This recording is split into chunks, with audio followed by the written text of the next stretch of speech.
குரு எப்படிப்பட்டவங்கன்னா அதோடைய வேர் நல்ல பூமியில் படர்ந்து அது நல்ல ஸ்டாக்காக இருக்கிறதுலேருந்து வந்த தாமரை மலர். அந்த கொடி வந்து அதுலேருந்து வர்ற தாமரை மலராக தண்ணிக்கு மேலே மிதந்துக்கிட்டு இருக்கிறது. அது எப்போ எதை வேணாலும் அவர்கிட்ட கேட்டோம்னா அவர் தங்குதடை இல்லாமல் எடுத்து சொல்லுவார். அதனால தான் குரு மூலமாக தெரிஞ்சுக்கணும். இல்லாட்டினா இந்த சினிமாவில் படம் எடுக்கிற மாதிரி தாமரை பூக்களை அப்படியே அந்த நம்மளுடைய போர்ச்சுகோன்னு சொல்லிட்டு நம்மளுக்கு வறண்டா இருக்கும். இந்த செட்டிநாடு வீடுகளில் நடுவில் வறண்டா இருக்கும். வறண்டாருன்னா மழை பெஞ்ச உடனே அந்த வறண்டாவில் முத்தத்தில் தண்ணி ஊற்றி அது பாடு அந்த ஸ்கொயராக இருக்கிற வெளியே போகும், வீட்டை டிஸ்டர்ப் பண்ணாமல் போகும். அதில் தண்ணியை ரெப்பிட்டு சினிமாக்காரங்க தாமரை இலையையும் தாமரை பூக்களையும் போட்டு அது படம் எடுப்பாங்க. ஒரு 2 hours போச்சுன்னா அது எல்லாம் வாடி போயிடும். ஆனால் இந்த வேரில் இருந்து வரக்கூடிய கொடியில் பூத்திருக்க அந்த பூவு தினம் சூரியனை பார்த்ததும் பூக்கும். அந்த பத்மம்னு சொல்லக்கூடிய இந்த தாமரை மலர் அப்படியே சாயங்காலமான அப்படி மூடிக்கணும். காலையில் சூரியனை பார்த்ததும் மலரும். இது 10 நாள் வரைக்கும் கூட அந்த பூ மூடி மலரும், பூ மூடி மலரும். அதுக்கப்புறம் தான் இதழ்கள் ஊற்றிடும். அது ஆனால் ஆர்டிஃபிஷியலாக தண்ணி வச்சிருக்க இடத்துல அப்படி இருக்காது. அப்போ குருக்கிட்ட போய் நம்ம சந்தேகம் கேட்கும்போது குரு சொல்ல நம்ம படிக்க அது கேட்கும்போதோ நமக்கு எங்கெங்கே இருளாக இருக்குதோ அதுக்கு வர்ற சந்தேகங்களை அவங்க நல்லா அழகாக நிவர்த்தி பண்ணுவாங்க. அதனால தான் குரு மூலம் கேட்கணும் அப்படின்னு சொல்லப்படுகிறது. நவநாயகர்கள் நாம 120 வருஷம் முழுசாக இருக்கிறோமோ இல்லையோ, நவநாயகர்கள் சோலார் சிஸ்டத்தில் சூரியனை சுற்றிக்கிட்டு நிரந்தரமாக அவங்க இருக்கிறாங்க. அவங்கள பற்றி நம்ம காலத்தில் நம்ம தெரிஞ்சுக்கிறோம். நம்மளுக்கு மூத்தோர்கள் தெரிஞ்சதை பஞ்சாங்க வடிவத்தில் அவங்க எழுதி அந்த ஃபார்முலா படி வச்சுருக்காங்க. அதுவே நம்ம பழத்துலேருந்து ஜூஸ் எடுத்து அழகாக சாப்பிட்றது மாதிரி இந்த பஞ்சாங்க வடிவத்தில் 5 அங்கத்தையும் ஆகாயம், காற்று, நெருப்பு, நீர், பூமி அப்படின்னு 5 பூதங்களையும் 5 கிரகங்களாக 5 கிரகம் தான் உருப்படியான கிரகம். குரு, செவ்வாய், சனி, சுக்கிரன், புதன். சூரிய சந்திரன் 108 டிகிரி வருவாங்க போவாங்க, அவங்களுக்கு இரவு பழவுகள் ஏற்படுத்துகிற நிலைமை. அடுத்து இருக்கிற ராகு, கேது நிழல் கிரகங்கள். இவங்க 4 பேரையும் நம்ம சேர்த்துக்கிறது இல்லை. இந்த 5 பேரையும் பஞ்சபூதங்களுடைய ஒரு அங்கங்களாக சேர்த்து விளக்கப்படுகிறது.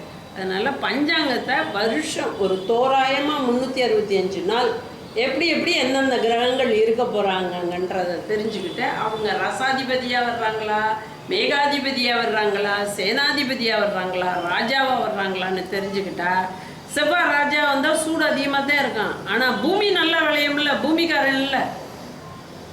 மந்திரி சனி பகவானாக இருந்தால் சட்டப்படி குரலை போய் பிடிப்பாங்க.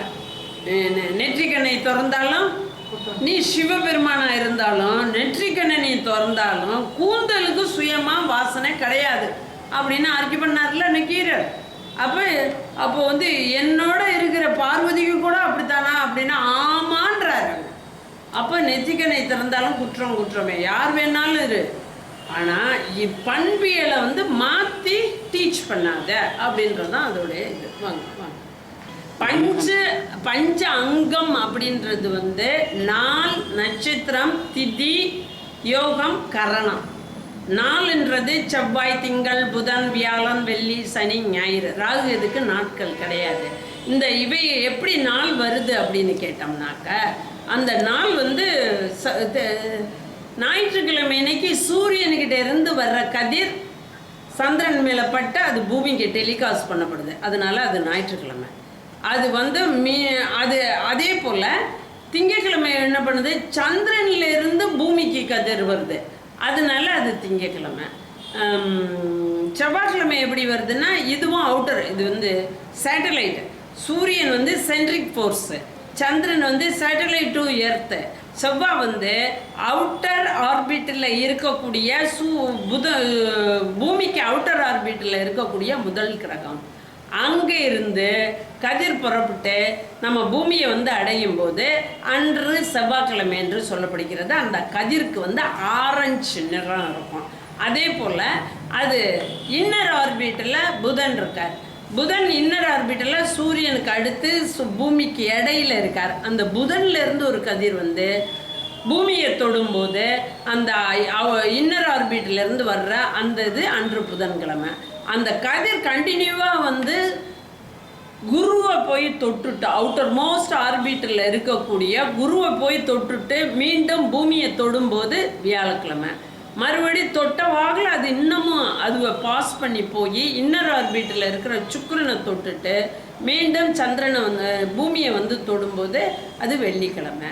அந்த வெள்ளியை தாண்டி இன்னும் குருவை விட அவுட்டர் மோஸ்டில் எர்த்துக்கு அவுட்டர் மோஸ்டில் இருக்கக்கூடிய சனியை போய் தொட்டுட்டு அது மறுபடியும் பூமியை வந்து கிராஸ் பண்ணும்போது அது சனிக்கிழமை. அப்படி அந்த கிழமை எப்படி வருகிறது அப்படின்னு பார்த்தோம்னா திஸ் இஸ் எர்த். ஓகே, இந்த எர்த்து வந்து சென்ட்ரிக் ஃபோர்ஸாக இருக்கக்கூடிய சூரியன்லேருந்து கதிர் வந்து முதல்ல இது சேட்டலைட் ஆஃப் இப்படி இருக்கு. இது வந்து இங்கே போயிட்டு இப்படி கிராஸ் பண்ணி இங்கே போயிடும். அப்போ இங்கே இருந்து கதிர் இங்கே வருது, அப்படி போய் அப்படி சந்திரனில் படும். சந்திரனில் பட்டுட்டு அங்கே இருந்து மீண்டும் இங்கே வரும். வரும்போது இது திங்கக்கிழமை. இங்கே வரும்போது இது வந்து பூமியோடைய அவுட்டர் ஆர்பிட்டில் இருக்கக்கூடிய அவுட்டர்னா இன்னும் வெளியே அவுட்டரில் இருக்கக்கூடிய செவ்வாயை தொடும். அப்போ இது செவ்வாயிலேருந்து அது ரிஃப்ளெக்ட் ஆகி மீண்டும் இங்கே போகும். இங்கே போகையில் பூமியை தொடும், அது செவ்வாய்க்கிழமை. இப்போ அப்படி போயிட்டு இங்கே இன்னர் ஆர்பிட்டில் இதுக்கு உள்ள அடங்குறாப்புல இன்னர் ஆர்பிட்டில் இருக்கிற அந்த இது மெர்க்குரியை தொடும்போது புதன்கிழமை. அதுக்கப்புறம் அங்கேருந்து அந்த இதை தொட்டுட்டு அதே கதிர்கள் வந்து குருவை பார்ப்போம். குரு பார்த்துட்டு அது மறுபடியும் இப்படி வரும்போது பூமியை தொடும்போது வியாழக்கிழமை போயிட்டு இங்கே இந்த சூரியனுடைய ஆர்பிட்டில் இருக்கிற இது வீனஸை தொடும். வீனஸ்ன்றது வெள்ளியை தொட்டிட்டு அப்படியே வரும். அப்படியே வந்து அவுட்டர் மோஸ்ட் சேட்டனை போய் தொடும். அவுட்டர்னா சேட்டன்றது அப்படி இருக்கும். அப்படி வந்து இப்படி இந்த வாரங்கள் இப்படி தொடங்குது. அது என்ன பண்ணோம், 7 முனையுள்ள 1 2 3 4 7 முனையுள்ள 4 3 7 இருக்கா. இது வந்து எர்த்தாக நம்ம கன்சிடர் பண்ணணும். நம்ம சென்ட்ரிக் பிளேஸ் வந்து நம்மளை வந்து எர்த்தில் நினச்சிக்கணும். இவங்கெல்லாம் எர்த்தை சுற்றிட்டு வர்ற 9 பிளானட்னு நினச்சிக்கணும். ஸோ இது வந்து அது அந்த சூரியன், இந்த ஞாயிறுக்கு அப்புறம் வர்றது சந்திரன், அதுக்கப்புறம் வர்றது புதன், சந்திரனுக்கு அப்புறம்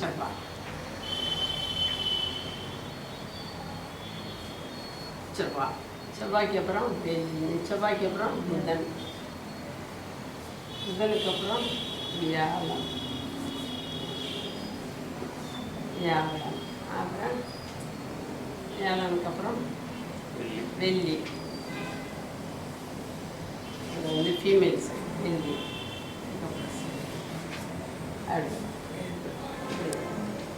இது வந்து பூமி, சன், வீனஸ். ஸோ இது வந்து பம்பிங் ஆஃப் லைட்டு. இது வந்து இங்கே படும்போது ஒரு சக்கரம் சுழலும்.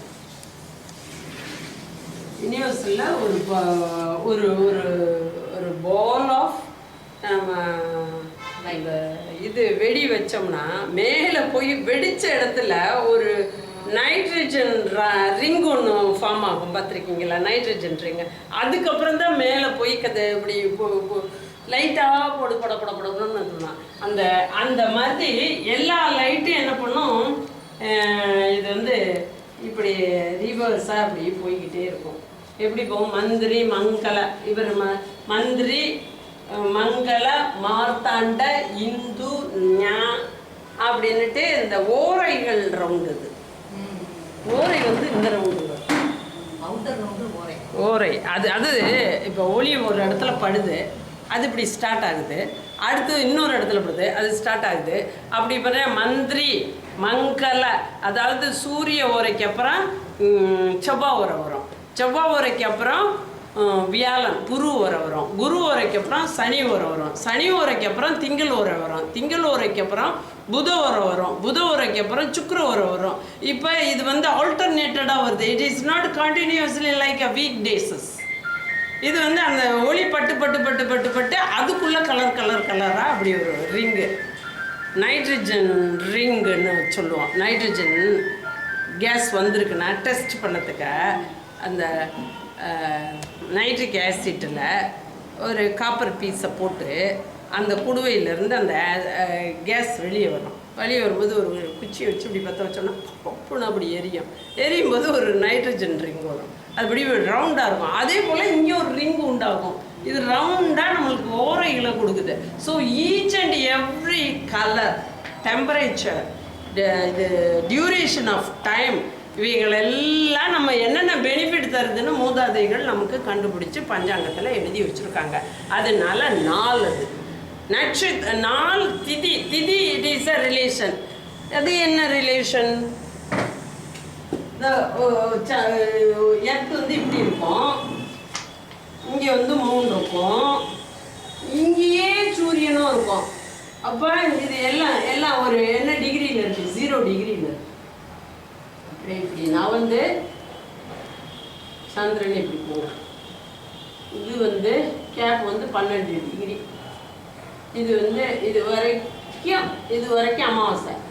இதுக்கப்புறம் 12 டிகிரி வந்து 1 திதி 1. அது என்ன? பிரதமை. இப்படி 12 டிகிரியா 180 டிகிரிக்கு 15 திதிகள் வரும். 15 திதிகள் வரும். அப்போ இங்கே 180 கிட்ட வரும்போது சன், மூன் இஸ் இயர். இது வந்து 180 டிகிரியா இருக்கும்.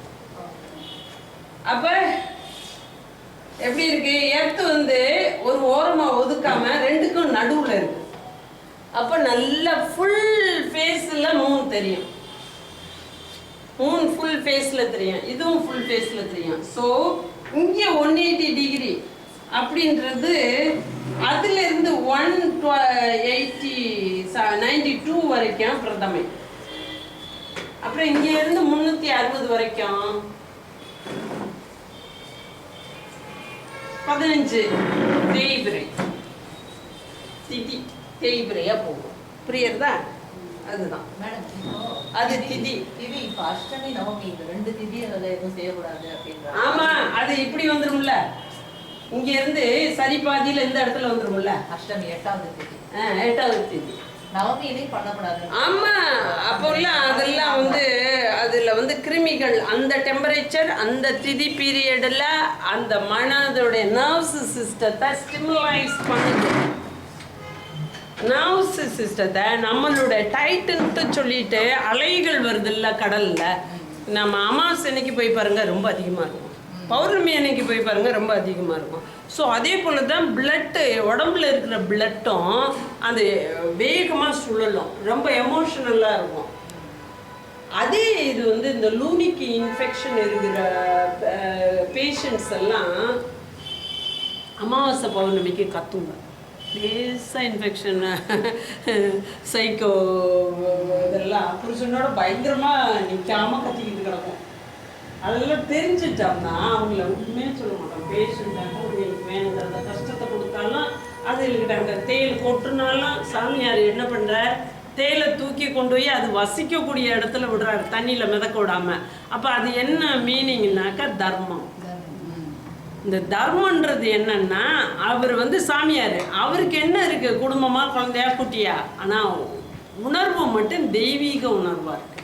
அதனால அவர் வந்து கடிச்சாலே நீ வாழ வேண்டிய இடம் இதுடான்னு கொண்டு போய் விடுவாரு.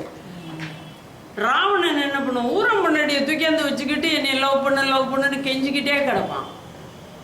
அவனுக்கு இப்படி பாவம் பண்ணியிருக்கணுமேன்னு மண்டையில ஏறாது.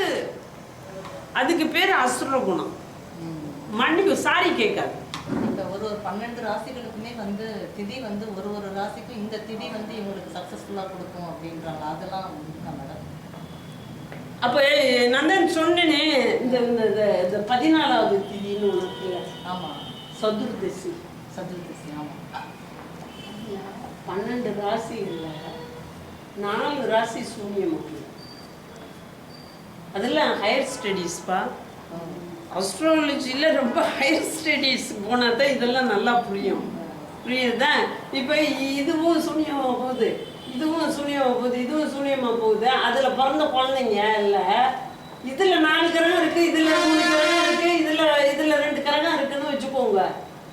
எந்த கிரகத்தை நம்பி இந்த குழந்தை வாழும்? சூன்யம்னா all planet it won't activate சதுர்தசி திதின்னு. அதே போல் பஞ்சமி திதியில் எப்படிப்பட்ட பேரண்ட்ஸுக்கு பிறந்திருந்தாலும் அது வந்து அந்த குழந்தை வந்து வெளியேற்றப்பட்டு எங்கேயோ ஒரு இடத்துல படிச்சுக்கிட்டு பண்ணிக்கிட்டு தெரியும். ஆனால் அது மாதிரி பேரண்ட்ஸ் இருந்தால் கூட அது தன்னைத்தானே பிரெயின் அளவில் ஐசோலேட் பண்ணிக்கும்.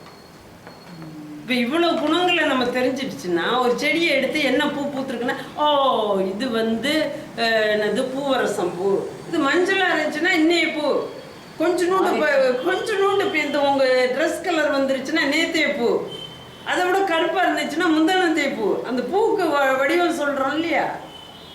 ஸோ பூக்கு 16 பிஹேவியர் இருக்குது. அது மொட்டை வந்ததுலேருந்து பூவாக பூத்து அது காஞ்சி சருகா போய் ஒரு ஹோமத்தில் போடுற வரைக்கும் 16 பிஹேவியர் கேரக்டர் இருக்குது ஒரு பூ. இவ்வளவே ஆராய்ச்சி பண்ணி வச்சிருக்கிறது மடங்கள் தான். எந்த சயின்ஸ் லேபும் இல்லை. கொத்துப்பூ, கோப்பு, என்னது குளத்துப்பூ, சுத்தப்பூ, உத்தமப்பூ, இதெல்லாம் இருக்குது. எங்கள் தண்டபாணி தேசிகர் எழுதின புக்குன்னு நினைக்கிறேன். ஒரு சின்ன புக்கு, தர்மபுரம் ஆதீனத்தில். அது நான் எப்போவோ படித்தேன், 30 வருஷத்துக்கு முன்னாடி. அதை படித்ததுக்கப்புறம் 8th மாமா எங்கள் ஆற்றுல வந்து பூவை பறிச்சுட்டு நிற்பார். நான் சொல்லுவேன், அங்கிள் நீங்கள் எங்கள் பூவை பறிக்காதீங்க, இது உத்தம பூ இல்லை, நீங்கள் வந்து அடுத்த ஆற்று பூவெல்லாம் எடுத்து கொண்டு போய் உங்கள் சாமிக்கு போடாதீங்க அப்படின்னு திட்டுவேன். அதுபோல் இந்த மலர்கள் நம்ம சாத்திரம் இல்லையா சாமிக்கு, சாத்திர மலரில் இது வந்து காசு கொடுத்து வாங்கிட்டு வந்துட்டேன். இந்த பூவில் எனக்கு இன்ட்ரெஸ்ட் இல்லை. ஆனால் என்னுடைய தம்பி பொண்ணு சொல்லுது, அத்தை நீங்கள் வந்து பூவெல்லாம் ஆர்டர் பண்ணீங்க, உங்களுடைய செடி வந்து 2 முழம் பூத்துருக்கு, நீங்கள் இங்கே இருந்தால் உங்களுக்கு கொஞ்சம் பூ தந்துருப்பேன் நான் தலையில் வைக்க அப்படிங்கிறது. ஸோ தட் இஸ் உத்தம மலர். அது என்னோட பூ, என் செடி. நான் எங்கள் அப்பாவுக்கு தினம் பூ போடணும் மட்டும் வாங்கி அப்படியே வரிசையாக வச்சுருக்கேன். அது மாதிரி அந்த மலர்களை சாத்திர மலர்களில் உத்தமம் இருக்கும். அவர் பெரிய ஆழ்வார், அவ்வளோ பூ பறிப்பார், அவ்வளோ பெரிய மாலை கட்டுவார், லபக்குன்னு தூக்கி ஆண்டாள் கழுத்தில் மாட்டிக்கும். இதெல்லாம் ப்ராக்டிக்கலாக அனுபவஸ்தர்கள் எடுத்து பேசுகிறாங்க. அப்போ எடுத்து பேசும்போது எல்லாம் சாப்பாடு, பிணச்சோர், மனச்சோர், பணச்சோர், இந்த 3 சோரை நம்ம சோசியம் சொல்கிறவங்க சாப்பிடக்கூடாது. பிணச்சோர் சாவு வீட்டுக்கு போயிட்டு படித்து அழுதாங்க எல்லாம் பண்ணாங்கன்னா நம்ம வீட்டு காரியங்களாக இருந்தாக்கா அது பாடு எதாவது சாப்பிடலாம். அதே இன்னொரு வீட்டுக்கு போயிட்டு அந்த சோறை சாப்பிடக்கூடாது, பிணச்சோர். மனச்சோர், திருமண வீட்டுக்கு போயிட்டும் சோறு சாப்பிடக்கூடாதுன்றாங்க. திருமணன்றது அது யார் வீட்டுக்கோ யாரோ கல்யாணம் பண்ணிட்டுருக்கா, அதில் போய் நீ ஏன்டா ஓட்டுற அப்படின்ற மாதிரி. பணச்சோறுனா அந்த கீதா என்னது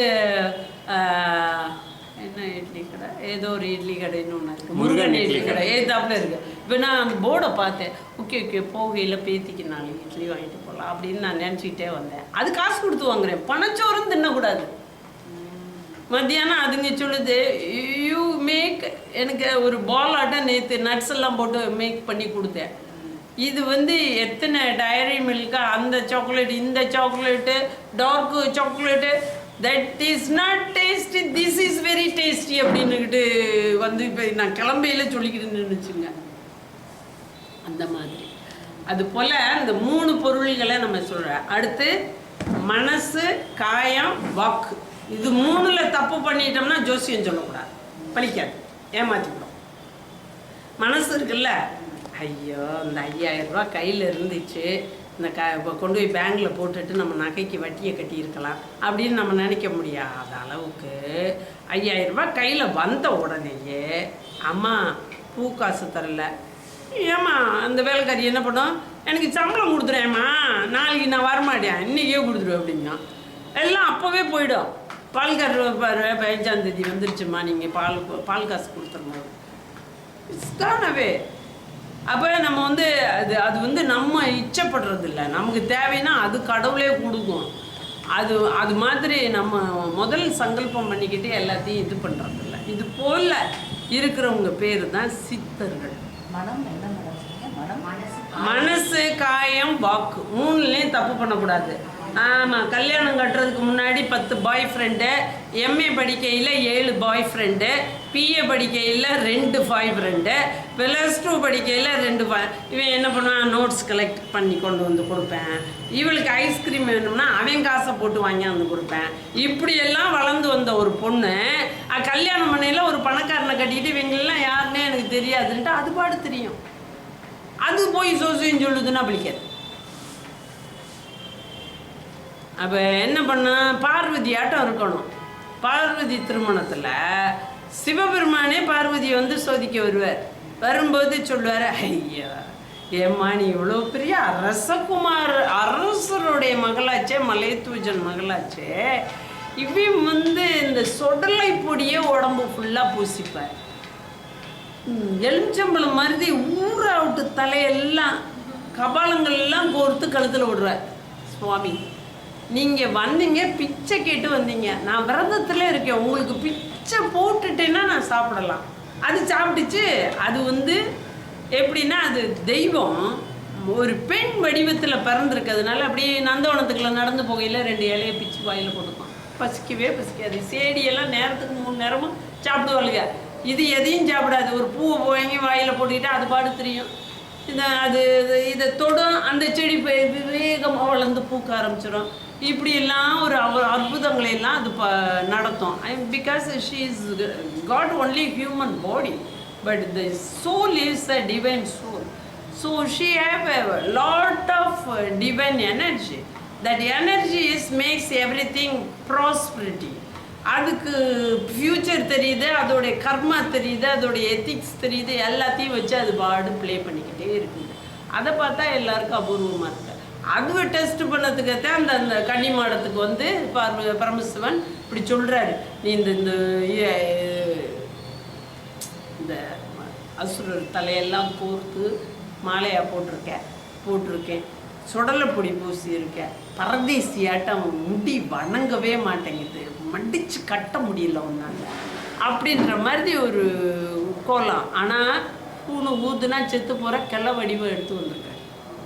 வந்து இதுக்கிட்ட பேசுகிறாரு. இது எவ்வளோ தூரம் பரமசிவன்கிட்ட ஈடுபாடாக இருக்குதுங்க. அது சொல்லுது, நான் கைலாயநாதனைத்தான் கட்டுவேன், நான் அதுக்குத்தான் விரதம் இருக்கேன், நீங்கள் ஏன் என்னைய டெஸ்ட் பண்ணுறீங்க, அவர் வருவார் என்னை வந்து எங்கே சொல்லு, இன்னொருத்தவனை சொல்லு, நல்லா இன்னொருத்தவனை சொல்லுன்னு திருப்பி திருப்பி கேட்கையில் அவளுக்கு அந்த காட்சியை கொடுத்துட்றாரு. போ என்னை வந்து திங்கட்கிழமை கட்டுறேன் அப்படின்றார். அதுதான் பார்வதி கல்யாணம் தான் இந்த முறைப்படி நடக்கணும். மன்னன் மகளாக இருந்ததுனால முறைப்படி பொண்ணு கேட்டு வரணும்னு தேவர்களெல்லாம் கூட்டிகிட்டு வந்து பொண்ணு கேட்பார். முறைப்படி சங்கல்பம் அந்த இதெல்லாம் வச்சு கொடுத்து இதை நாட்டார் கூடி செய்யணும் அப்படின்றதெல்லாம் நகரத்தார் நாட்டார் கூடி அந்தந்த முறைகளெல்லாம் செஞ்சு அதுக்கப்புறம் தான் அது கல்யாணம் கட்டிக்கும். அது திதி புரிஞ்சுதா? அடுத்து நட்சத்திரம்ன்றது